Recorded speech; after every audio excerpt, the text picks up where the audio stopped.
이 사연은 서울 강남구 어느 지역에 거주하는 한 가족의 실제 사연을 각색하였습니다.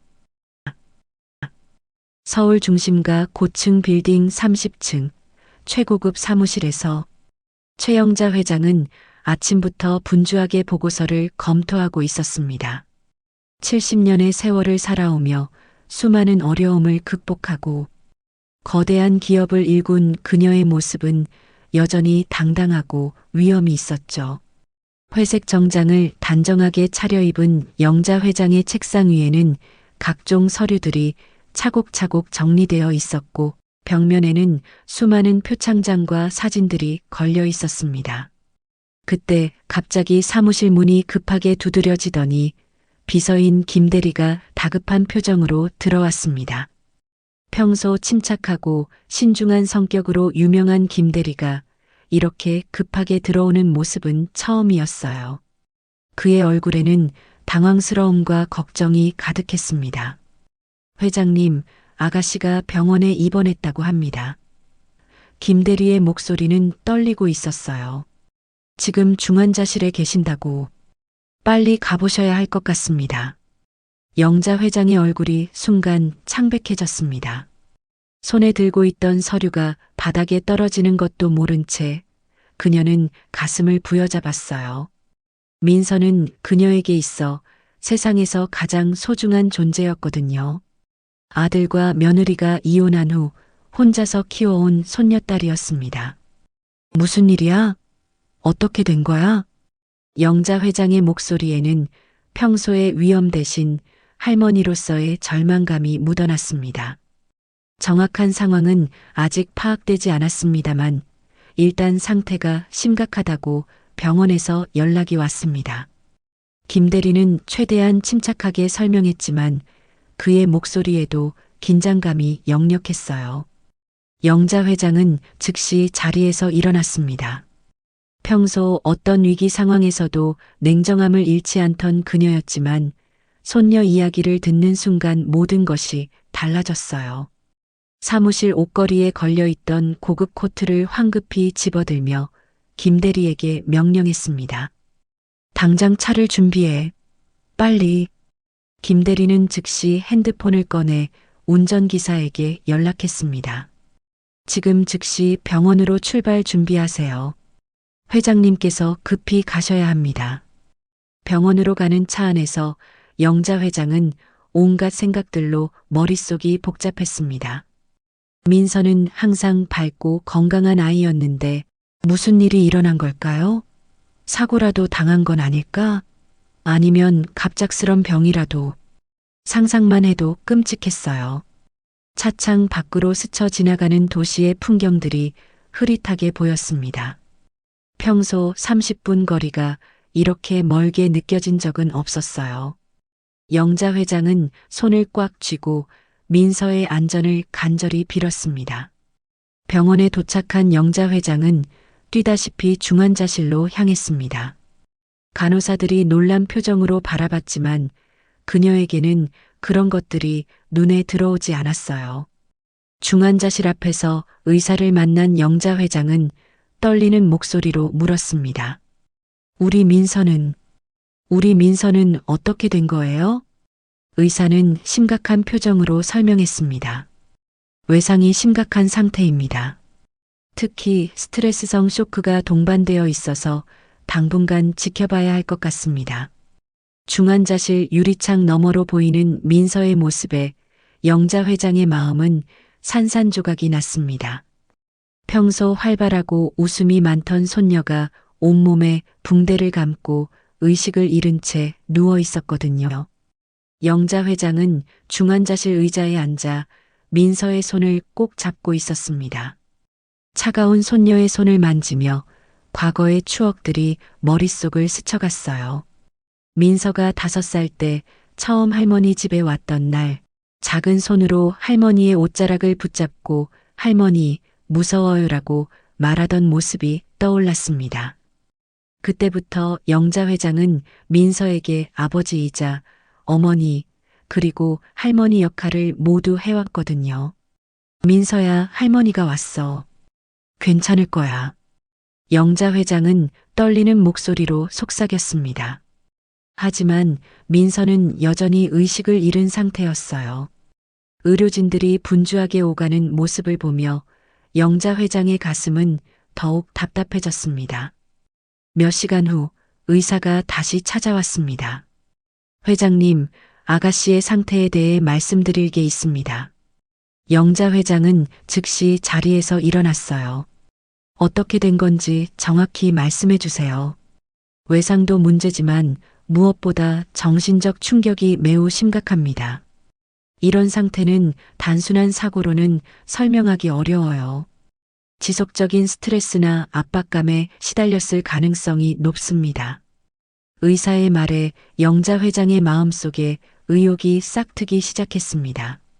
민서가 이렇게 된 데에는 분명 다른 이유가 있을 거라는 확신이 들었어요.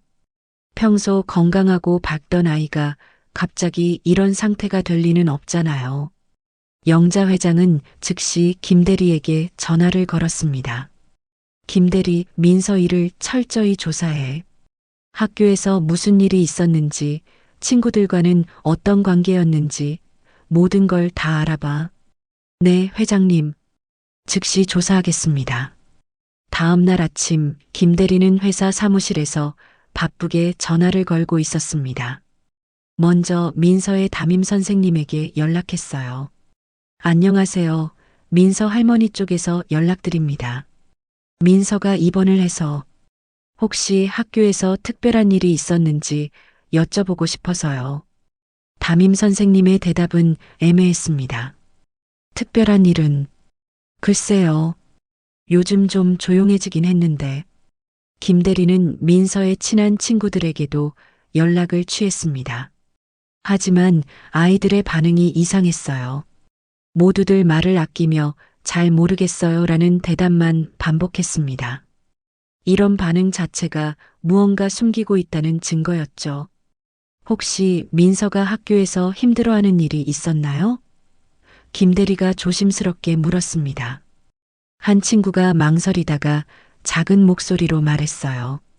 민서가 요즘 많이 우울해했어요. 그런데 저희도 정확히는 김대리는 점점 확신을 갖게 되었습니다. 민서에게 무언가 일이 있었고 그것이 단순한 문제가 아니라는 걸 느꼈어요. 오후에 영자 회장에게 중간 보고를 했습니다. 회장님, 아직 구체적인 증거는 없지만 학교에서 뭔가 문제가 있었던 것 같습니다. 아이들이 모두 말을 아끼고 있어요. 영자 회장의 얼굴이 굳어졌습니다. 계속 조사해. 끝까지 파헤쳐야 해. 그날 밤 영자 회장은 자신의 저택 서재에 홀로 앉아 있었습니다. 책상 위에는 민서가 어렸을 때부터 찍은 사진들이 놓여 있었어요.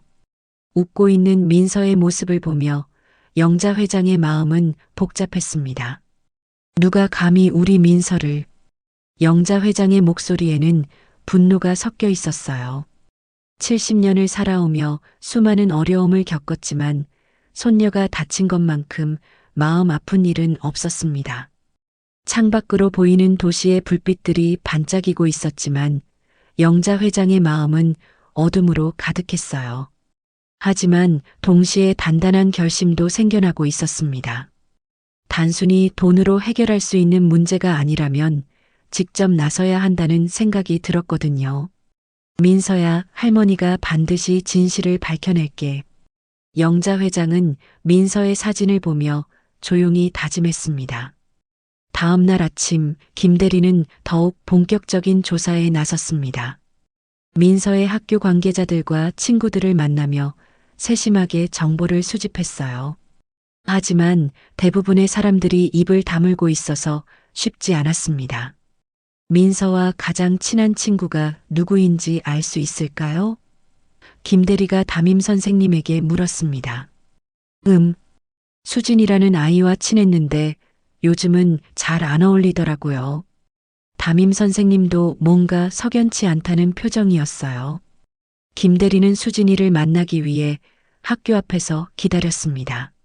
학교 시간이 되자 수진이가 고개를 떨구고 나오는 모습을 볼 수 있었어요. 평소 밝았을 것 같은 아이의 표정이 어둡고 무거워 보였습니다. 수진아, 잠깐 이야기 좀 할까? 김대리가 조심스럽게 다가갔습니다. 수진이는 깜짝 놀라며 뒤로 물러났어요. 누구세요? 민서 할머니 쪽에서 왔어. 민서가 많이 아픈데 혹시 무슨 일이 있었는지 알고 있니? 수진이의 눈에 눈물이 고이기 시작했습니다. 민서가 정말 아픈 거예요? 응, 지금 병원에 입원해 있어. 너희들이 도와주지 않으면 민서를 도울 수가 없어. 수진이는 한참을 망설이다가 작은 목소리로 말했어요. 민서가 괴롭힘을 당했어요. 하지만 저도 무서워서 도와주지 못했어요. 김대리의 표정이 심각해졌습니다. 누가 괴롭혔는데? 학교에서 일진이라고 불리는 애들이에요. 특히 3학년 지훈이라는 애가. 하지만 선생님들도 다 알면서 못 본 척해요. 그 애들 부모가 학교에 돈을 많이 내서. 수진이의 증언을 들은 김대리는 즉시 영자 회장에게 보고했습니다. 영자 회장은 전화를 받자마자 분노로 목소리가 떨렸어요. 일진? 괴롭힘? 영자 회장의 목소리가 차가워졌습니다. 김대리, 더 자세히 알아봐. 구체적으로 어떤 일들이 있었는지, 누가 연루되어 있는지 모두 다. 네, 회장님. 하지만 아이들이 모두 입을 다물고 있어서 구체적인 증거를 찾기가 쉽지 않습니다. 영자 회장은 잠시 생각에 잠겼습니다. 70년의 인생 경험이 그녀에게 말하고 있었어요. 이런 문제는 외부에서 아무리 조사해도 한계가 있다는 것을 말이죠. 진실을 알아내려면 직접 현장에 들어가야 한다는 확신이 들었습니다. 김대리, 내가 직접 나서야겠어. 회장님이 직접요? 어떻게 하시겠다는? 민서 학교에 들어가는 거야. 그 아이들이 어떻게 우리 민서를 괴롭혔는지 내 눈으로 직접 확인할 거야. 김대리는 깜짝 놀랐습니다.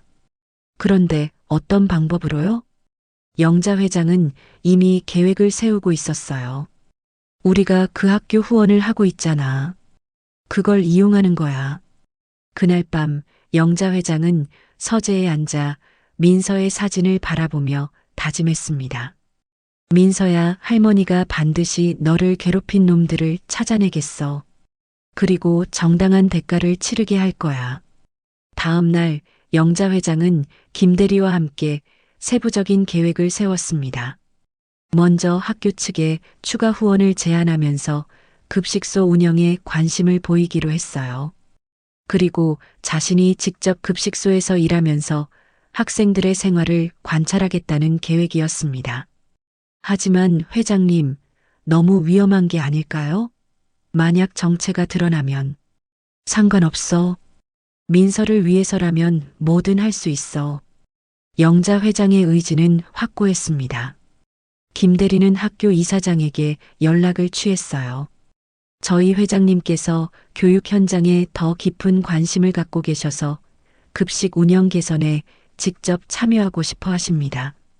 이사장은 거액의 후원금을 받고 있는 상황에서 이런 제안을 거절할 이유가 없었습니다.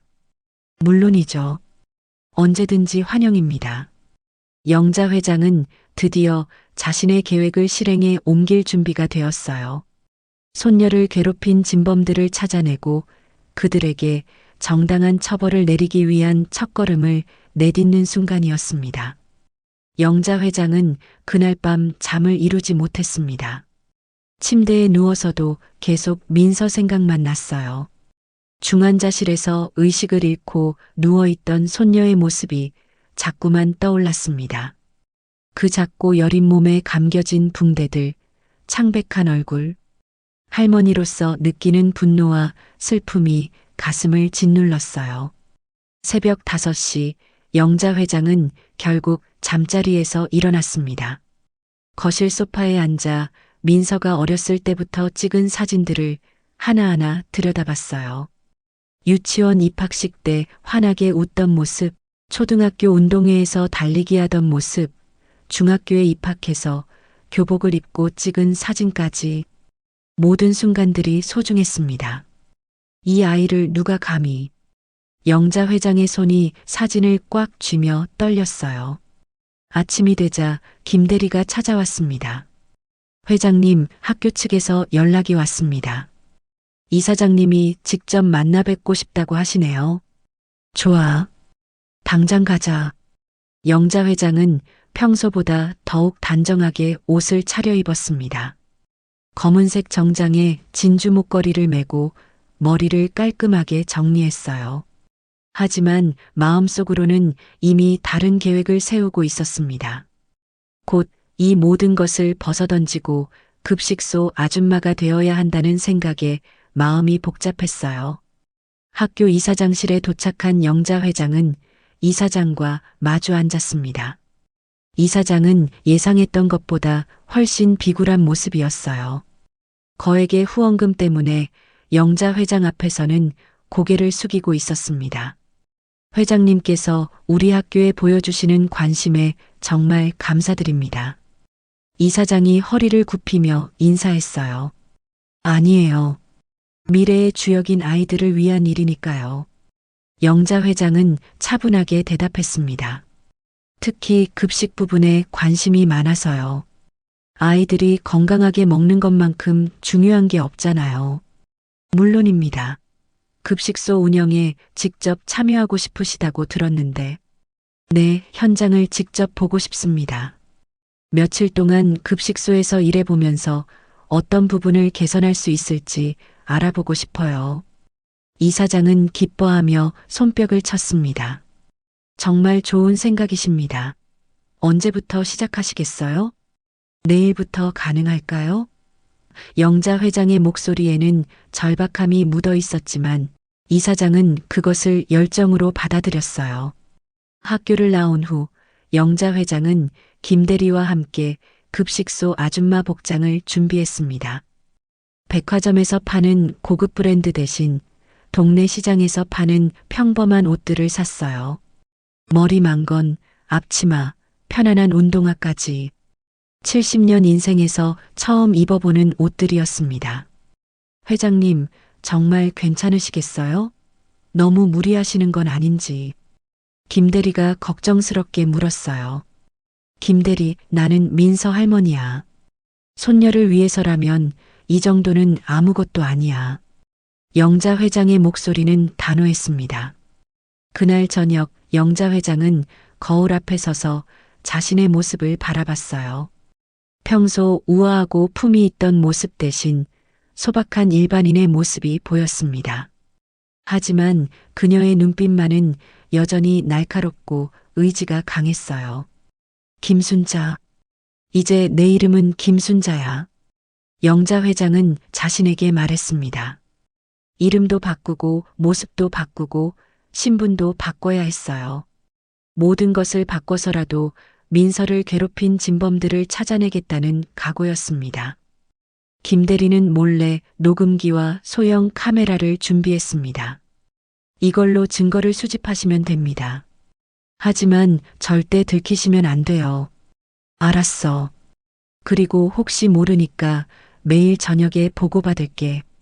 다음 날 아침 영자 회장은 평생 타보지 않았던 시내버스를 타고 민서의 학교로 향했습니다. 버스 안에서 학생들의 대화를 들으며 요즘 아이들의 문화를 이해하려고 노력했어요. 그 중에서도 특히 괴롭힘에 관한 이야기에 귀를 기울였습니다.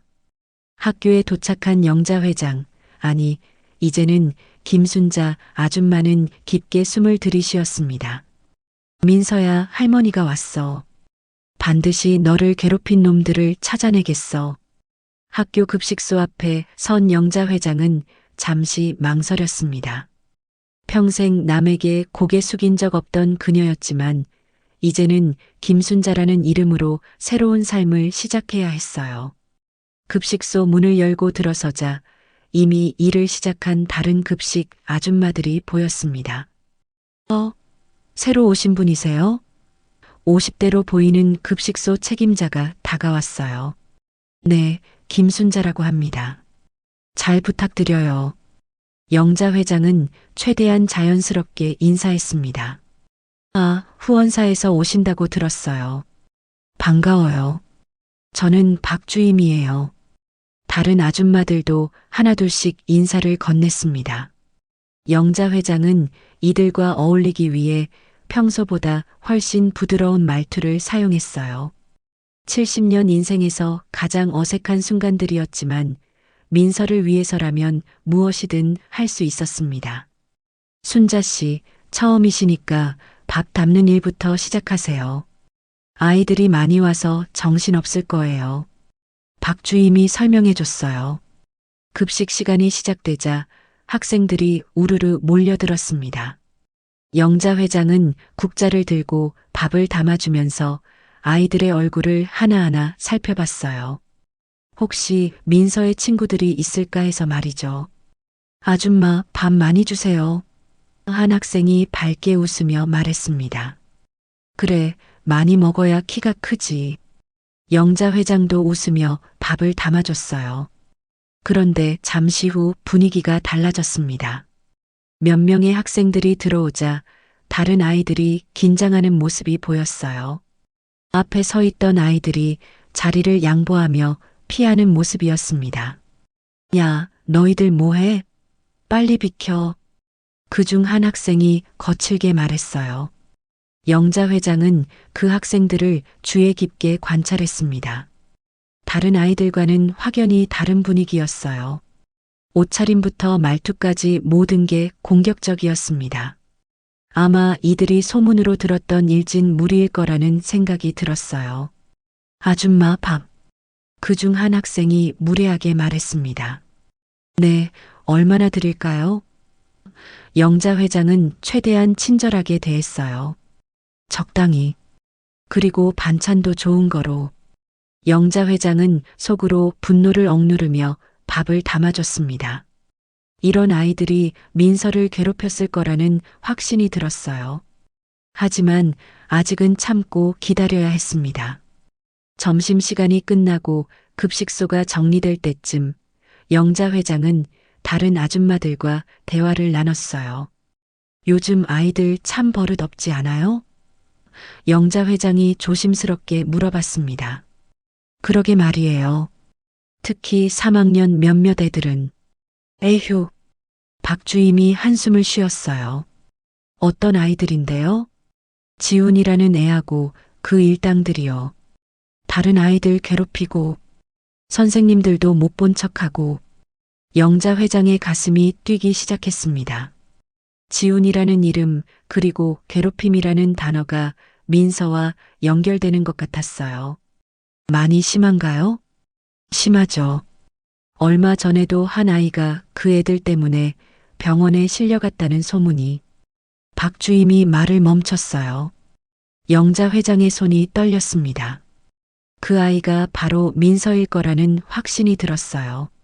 하지만 감정을 드러낼 수는 없었습니다. 그런 일이 있었군요. 참 안타까워요. 그러게요. 그런데 그 애들 부모가 워낙 학교에서도 함부로 건드리기 어려워하더라고요. 하교 시간이 되자 영자 회장은 학교 복도를 걸어다니며 아이들을 관찰했어요. 급식소에서 봤던 그 일진 무리들이 다른 학생들을 괴롭히는 모습을 목격했습니다. 복도 한쪽에서 한 학생의 가방을 뒤지며 돈을 빼앗는 장면이었어요. 야, 이것밖에 없어? 내일은 더 가져와. 지훈이라고 불리는 학생이 협박하고 있었습니다. 영자 회장은 주머니에 있는 소형 녹음기를 켰어요. 이런 순간들이 모두 증거가 될 수 있었습니다. 분노로 몸이 떨렸지만 참고 견뎌야 했어요. 그날 저녁 영자 회장은 김대리에게 보고했습니다. 김대리 찾았어. 지훈이라는 애야. 그리고 그 무리들이 우리 민서를 괴롭힌 것 같아. 정말요? 그럼 이제 어떻게 하시겠습니까? 아직 충분한 증거가 없어. 더 지켜봐야 해. 그리고 확실한 증거를 잡아야 해. 영자 회장은 다짐했습니다. 한 달이든 두 달이든 민서를 괴롭힌 진범들의 죄를 확실히 밝혀내겠다고 말이에요. 둘째 주가 되자 영자 회장은 급식소 일에 완전히 적응했습니다. 다른 아줌마들과도 자연스럽게 어울리게 되었고 학생들도 순자 아줌마에게 익숙해졌어요. 하지만 그녀의 진짜 목적은 따로 있었습니다. 매일같이 지훈과 그 무리들의 행동을 관찰하며 패턴을 파악하고 있었거든요. 점심시간 후 정리를 하면서 영자 회장은 창문을 통해 운동장을 내려다봤습니다. 지훈 무리가 운동장 뒤편으로 사라지는 모습이 보였어요. 며칠 전부터 같은 패턴이 반복되고 있었습니다. 저 아이들 항상 저기서 뭐 하는 걸까요? 영자 회장이 옆에 있던 박 주임에게 물어봤어요. 아, 저기요? 거기는 선생님들도 잘 안 가는 곳이에요. 아마 담배라도 피우는 게 아닐까요? 영자 회장은 확신했습니다. 저곳이 바로 그들의 아지트일 거라고 말이에요. 그날 저녁 김대리에게 전화를 걸었습니다. 김대리, 운동장 뒤편에 카메라를 설치할 수 있어? 가능하긴 한데 너무 위험하지 않을까요? 괜찮아. 새벽에 아무도 없을 때 설치하면 돼. 반드시 저 아이들의 증거를 잡아야 해. 주말 영자 회장은 민서를 병문안했습니다. 일주일 사이에 민서의 상태가 조금 좋아졌어요. 의식도 완전히 돌아왔고 대화도 가능했습니다. 하지만 여전히 무언가에 두려워하는 모습이었어요. 민서야, 할머니야. 영자 회장은 민서의 손을 잡으며 말했어요. 할머니. 민서의 목소리는 작고 떨리고 있었습니다. 이제 괜찮아. 할머니가 지켜줄게. 영자 회장은 민서를 안아주며 위로했어요. 할머니, 저 학교 가기 싫어요. 민서가 눈물을 흘리며 말했습니다. 왜? 무슨 일이 있었어? 영자 회장은 조심스럽게 물어봤어요. 하지만 민서는 고개를 저었습니다. 무서워요. 말하면 더 무서운 일이 생길 것 같아요. 영자 회장의 가슴이 찢어질 것 같았습니다.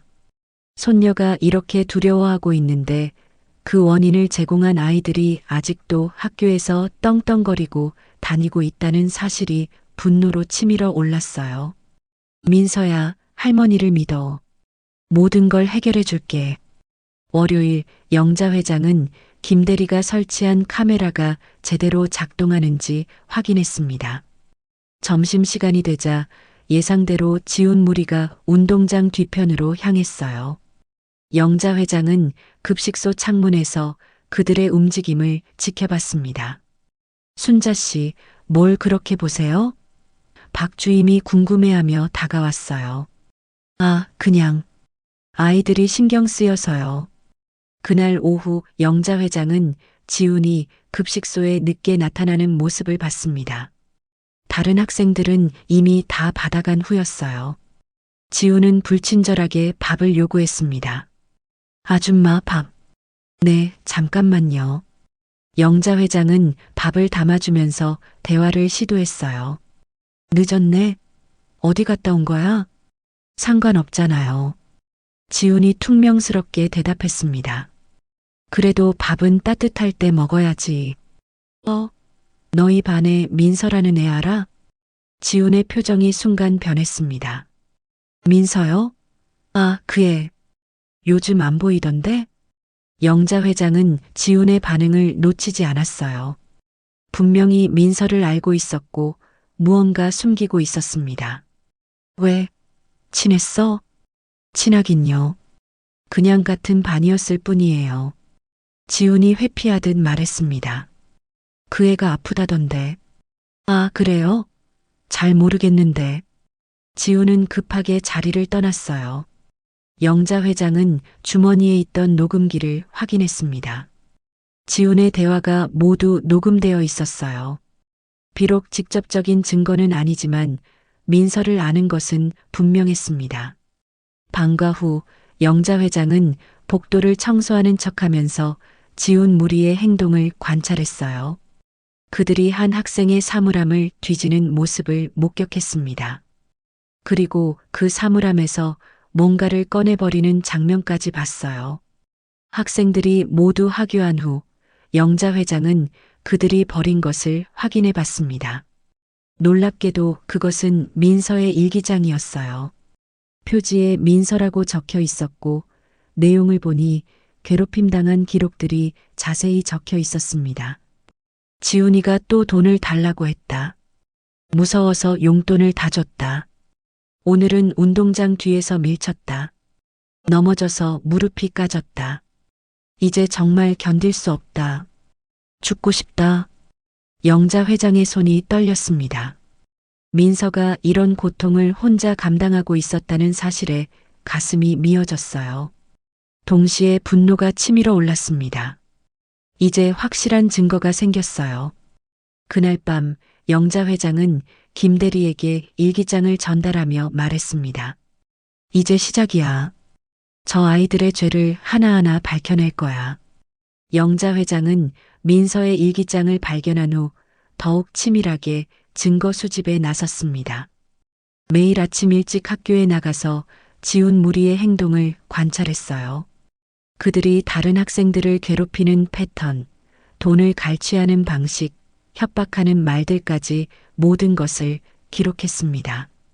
셋째 주 화요일 영자 회장은 교무실 근처에서 청소를 하며 선생님들의 대화를 엿들었어요. 지훈 무리에 대한 이야기가 나오고 있었습니다.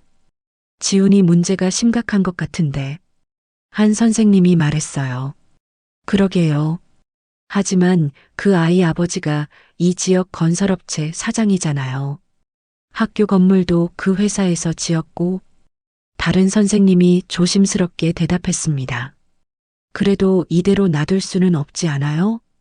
교장 선생님께서도 조심스러워 하시는데 뭔가 문제가 생기면 학교 전체가 곤란해질 수 있다고.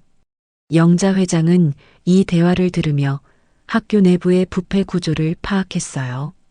지훈의 부모가 가진 영향력 때문에 선생님들도 함부로 손을 댈 수 없는 상황이었습니다. 하지만 그런 게 민서를 괴롭힌 이유가 될 수는 없었어요. 그날 점심시간 영자 회장은 운동장 뒤편에 설치된 카메라 영상을 확인했습니다. 김 대리가 보내준 영상에는 충격적인 장면들이 담겨 있었어요. 지훈이 다른 학생을 밀치고 돈을 빼앗고 심지어 폭행하는 모습까지 생생하게 기록되어 있었습니다. 이제 결정적인 증거가 생겼어. 영자 회장은 속으로 중얼거렸어요. 하지만 아직 민서와 직접 관련된 장면은 없었습니다. 영자 회장은 더 확실한 증거를 위해 지훈과 직접 대화를 시도하기로 했어요. 위험한 일이었지만 민서를 위해서라면 감수할 수 있었습니다. 목요일 오후 지훈이 혼자 급식소에 늦게 나타났을 때 영자 회장은 기회를 잡았어요. 어머, 또 늦었네? 요즘 자주 늦는 것 같은데. 영자 회장이 친근하게 말했습니다. 바빠서요. 지훈이 무뚝뚝하게 대답했어요. 뭐가 그렇게 바쁜지. 공부하느라 그래. 지훈이 비웃었습니다. 공부요? 그런 거 안 해도 되는데요. 그럼 뭘 하는데? 그냥 재미있는 일들이요. 지훈의 입가에 비스듬한 미소가 떠올랐어요. 영자 회장은 조심스럽게 민서 이야기를 꺼냈습니다. 아, 그러고 보니 민서라는 애 요즘 안 보이던데. 아픈가? 지훈의 표정이 순간 변했어요. 민서요? 아, 그 애.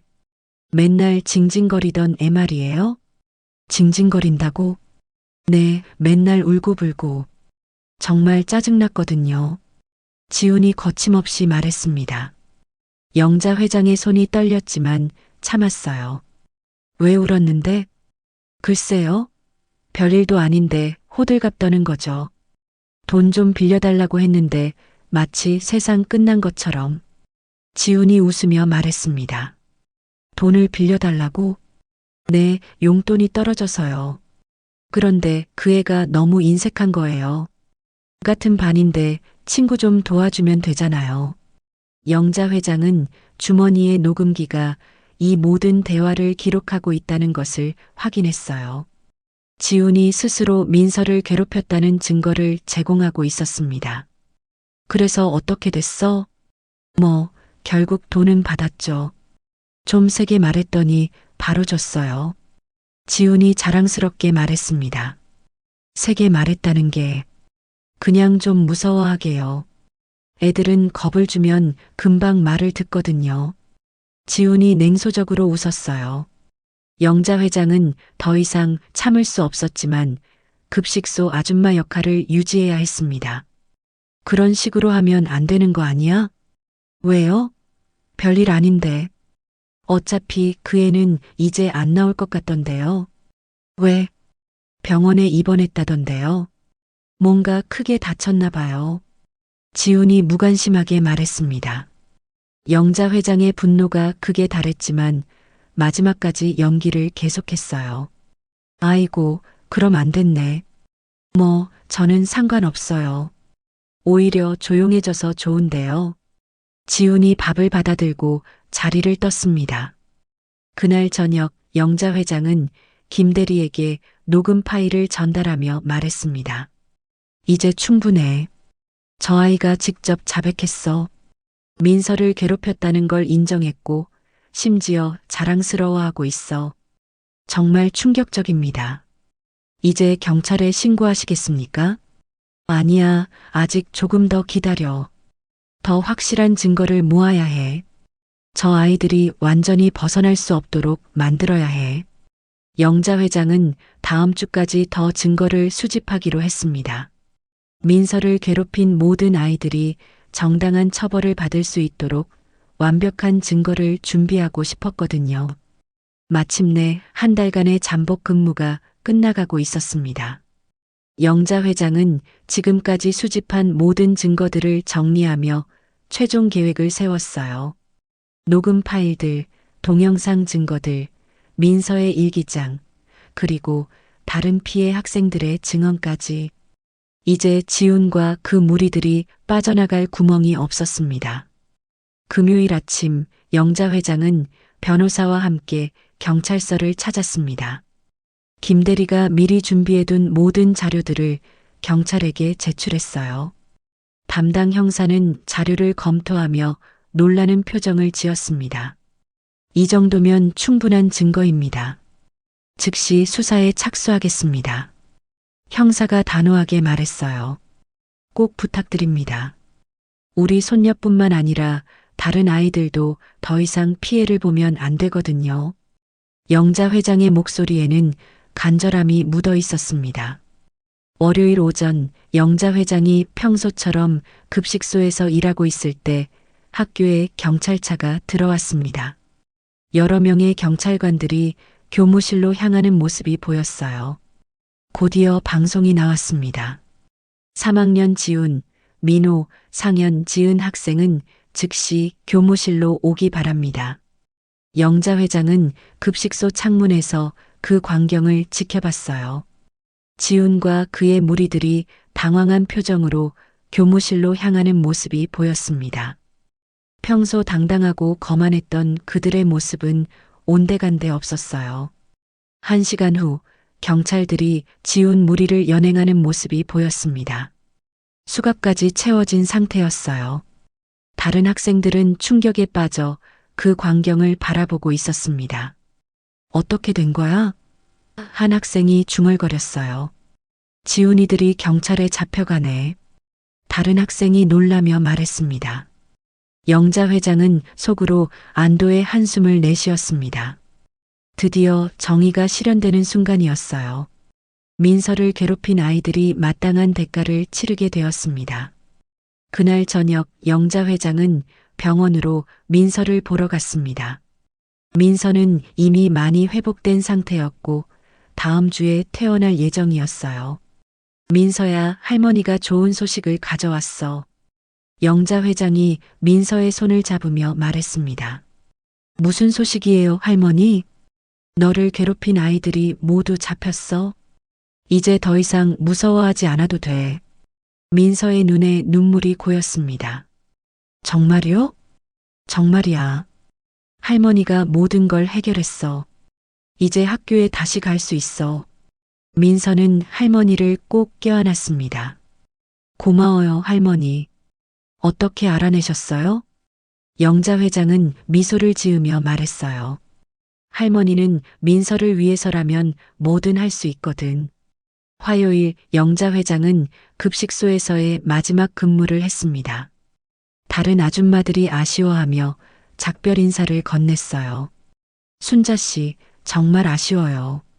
일도 잘하시고 성격도 좋으시고. 박 주임이 말했습니다. 저도 즐거웠어요. 아이들도 예쁘고. 영자 회장이 웃으며 대답했어요. 점심시간 학생들이 평소와는 다른 분위기였습니다. 지운 무리가 없어지자 학교 전체가 훨씬 밝아진 것 같았어요. 아이들의 표정도 한결 편안해 보였습니다. 순자 아줌마 정말 가시는 거예요? 한 학생이 아쉬워하며 물어봤어요. 응, 할 일이 다 끝났거든. 영자 회장이 학생의 머리를 쓰다듬었습니다. 아쉬워요. 순자 아줌마가 오신 후로 급식이 더 맛있어졌는데. 영자 회장은 그 말에 뭉클해졌어요. 비록 위장이었지만 이 아이들과 보낸 시간들이 소중했습니다. 일주일 후 민서가 퇴원했습니다. 영자 회장은 민서와 함께 저택에서 저녁 식사를 했어요. 오랜만에 함께하는 식사 시간이었습니다. 할머니, 정말 고마워요. 할머니가 아니었다면. 민서가 감사 인사를 전했어요. 뭘 고마워해. 할머니 역할을 한 것뿐인데. 영자 회장이 민서의 뺨을 살짝 어루만졌습니다. 이제 학교 가는 게 무섭지 않아요. 할머니가 다 해결해 주셨으니까. 그래, 이제 마음 편히 공부하고 친구들과 즐겁게 지내렴. 다음 날 아침 영자 회장과 민서는 함께 공원을 산책했습니다. 따뜻한 햇살이 내리쬐는 아름다운 하루였어요. 두 사람은 손을 잡고 걸으며 앞으로의 계획에 대해 이야기했습니다. 할머니, 저 나중에 할머니처럼 정의로운 사람이 되고 싶어요. 민서가 말했어요. 그래, 좋은 생각이야. 어려운 사람들을 도울 수 있는 사람이 되렴. 영자 회장이 민서를 바라보며 미소 지었습니다. 할머니도 새로운 일을 시작하세요. 괴롭힘 당하는 다른 아이들을 도와주는 거요. 영자 회장은 민서의 제안에 고개를 끄덕였어요. 이번 일을 통해 깨달은 것이 많았습니다. 돈과 권력만으로는 해결할 수 없는 일들이 세상에는 너무 많다는 것을 말이죠. 좋은 아이디어네. 할머니도 새로운 도전을 해봐야겠어. 공원 벤치에 앉아 멀리 바라보이는 도시를 내려다보며 영자 회장과 민서는 서로의 손을 꼭 잡았습니다. 힘들었던 시간들이 지나가고 이제 새로운 시작을 할 때였어요. 할머니와 손녀의 사랑, 그리고 정의를 향한 의지가 만들어낸 아름다운 결말이었습니다.